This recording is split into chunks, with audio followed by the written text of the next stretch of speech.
Welcome back to my YouTube channel. So ఈరోజు ఏంటి video అంటే నేను యాక్చువల్ నాకు ఇప్పుడు సడన్గా ఒక ఆర్డర్ అయితే వచ్చింది. ఆర్డర్ నేమ్ ఏంటంటే chicken fry piece pulao and aloo paratha.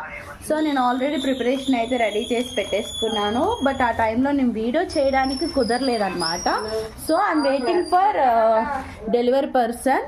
So అతను ఇంకా రాలేదు. నాది ఫుడ్ అయితే చాలా బాగా స్మెల్ వస్తుంది. ఐ థింక్ వచ్చేసారు అనుకుంటా. నేను డెలివరీ అయితే ఇస్తున్నాను. I'm so happy and so excited also.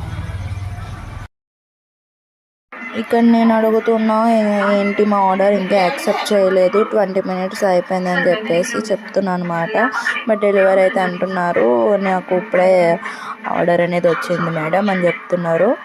So 20 minutes late అయితే అయిపోయిందనమాట. సో నేనైతే అనుకున్నా కస్టమర్ ఫుడ్ నచ్చిందని అయితే అనుకుంటున్నాను. ఇంకా దాని తర్వాత క్లీనింగ్ అన్నీ స్టార్ట్ చేసేసుకున్నాను అనమాట. ఇదంతా క్లీన్ చేశాను గైస్, చాలా నీట్గా క్లీన్ చేసుకున్నాము. చూడండి, చికెన్ ఏమో ఎక్కువే తెప్పించుకున్నాము, బట్ ఒకటే ఆర్డర్ వచ్చింది. మా సిస్టర్ మళ్ళీ నాకు ఒక కారం పడేసింది, అదొక క్లీనింగ్ సెషన్. లెగిక ఇంకా చాలా ఇంకా నేను ఇదైతే సేల్ అనమాట, ప్రాఫిట్ అయితే కాదు.